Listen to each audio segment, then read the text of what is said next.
Hi guys. Um, I noticed this little, beautiful little primrose, and it looks like there's probably two with this lovely color. But I want all purple up here, so I'm digging these up, and you can do these in the spring like this. Keep them watered. It's best to do it after they're through blooming, but I'm going to take my chances. This is going to go under the willow tree. Not, yeah, the willow tree. But you can divide these, separate them out.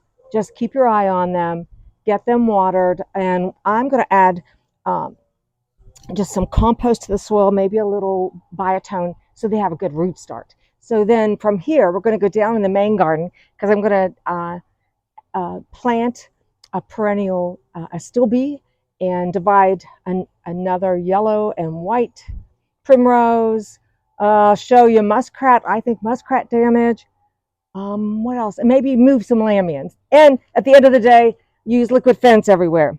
So, but you don't have to watch that. So we'll see you in the garden. So when you want to divide your primroses, you want to wait till they're through blooming, and you dig up the whole clump like this,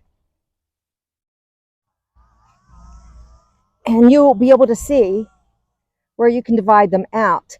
And I want this whole area here behind the lamb's ear. Early spring, I love seeing the white and yellow. It really brightens it up because these are white daffodils. And so while I know where they are, I'm going to divide them up. And if you just start shaking them a little bit, you'll see how they separate out. And so I'm going to separate that out. And I like to keep a nice clump. Oh, there you go. Yeah. And so I plan to put, let's see, where is it? I want definitely one in here, one in there. And then I'll put this one back. Should I divide it out? No, I think I'll keep it where it was, right there. And so now we have, in another couple years, I can divide those white ones out and put them back in the soil. So I'm going to add a little compost to all of these holes. I think I'll leave them in the shade so the roots don't dry out.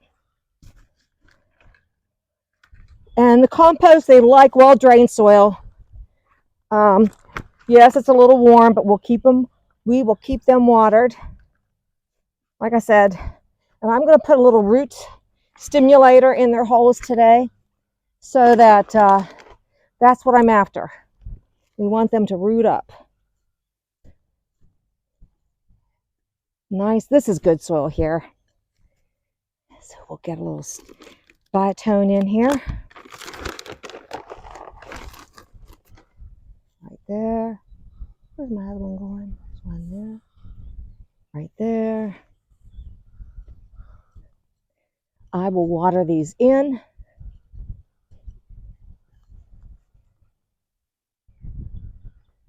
Just like that.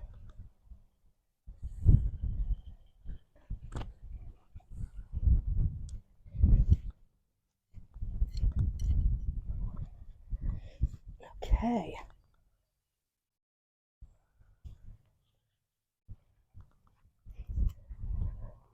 Perfection. Loving it. And these purple heucheras just look fabulous.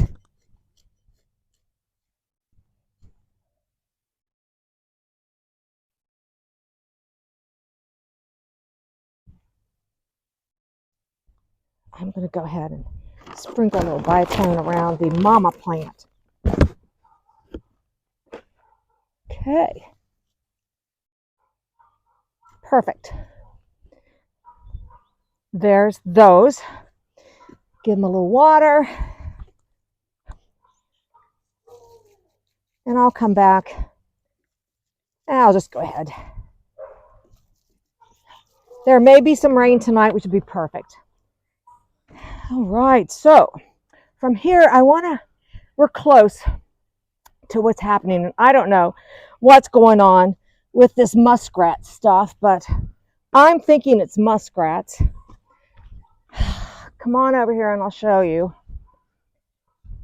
I spray everything with liquid fence, and the reason I think it's muskrats is because nothing else is eaten, and they would have eaten the hosta. They would have come in and chewed on something else if it was deer. But when I look at this plant, you can see the tops, the tender shoots have been chewed off. Can you see those in the camera pretty well? Right here, Red. See where these, that's an old chop. These are new chops. And I saw that this morning, and then I noticed I've already gone ahead and used my animal netting.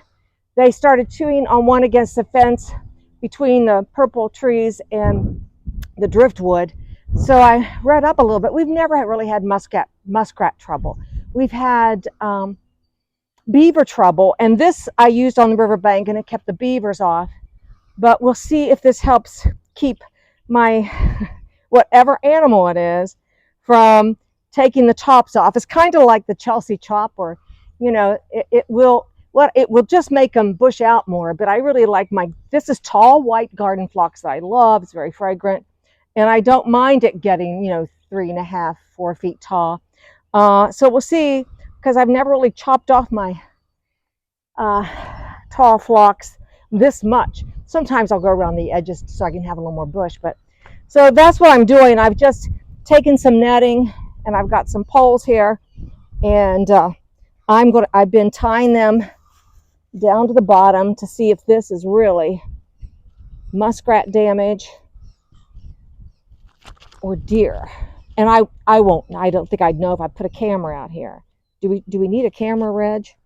Well, I brought an extra piece of netting,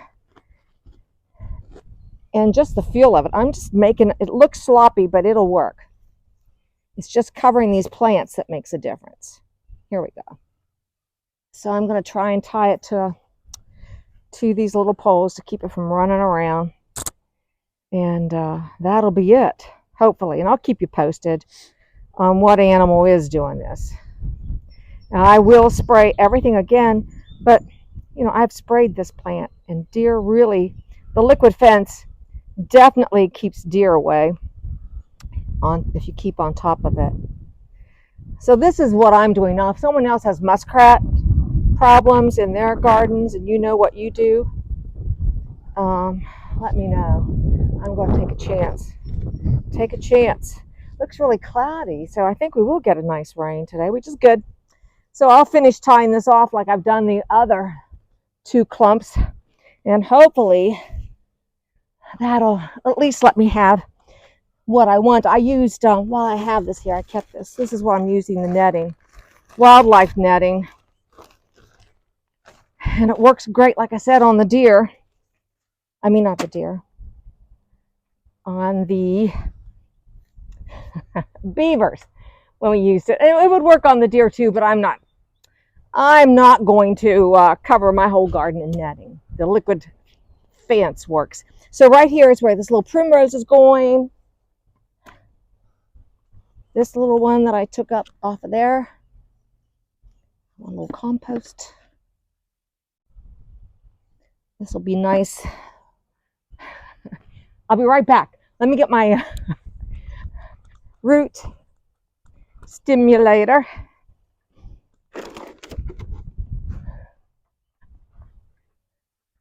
What do you see?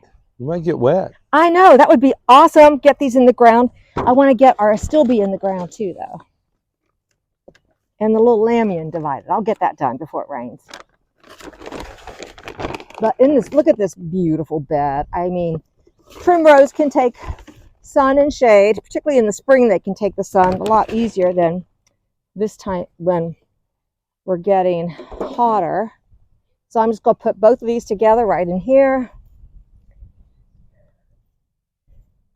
The soil's a little damp. We've had tiny, rain. Delicate little. Aren't they nice though? I love them.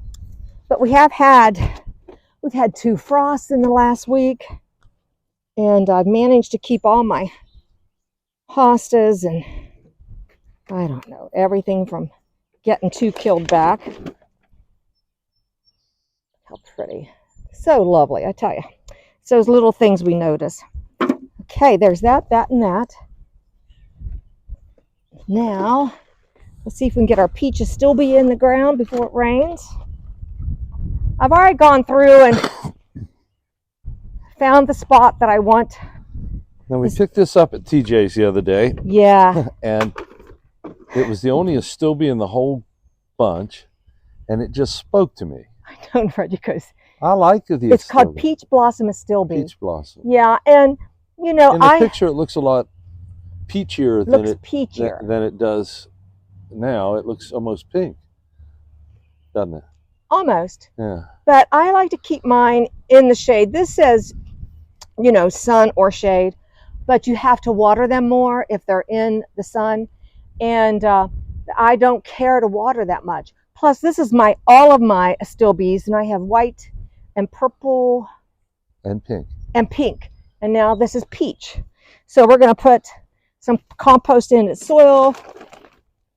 The same routine.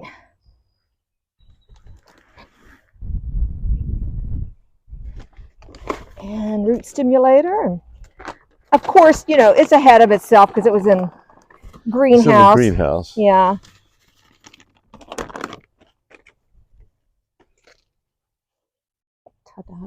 How the roots look? Pretty. Just Oh yeah. all throughout. Yeah. That'll look good right there in front of that rose too. I know. That's my Zephyrin Druin looking good. I feel raindrops. I do too. That's fantastic. So I just put a little bit of compost in the bottom. This soil is really good here too. I've been composting it and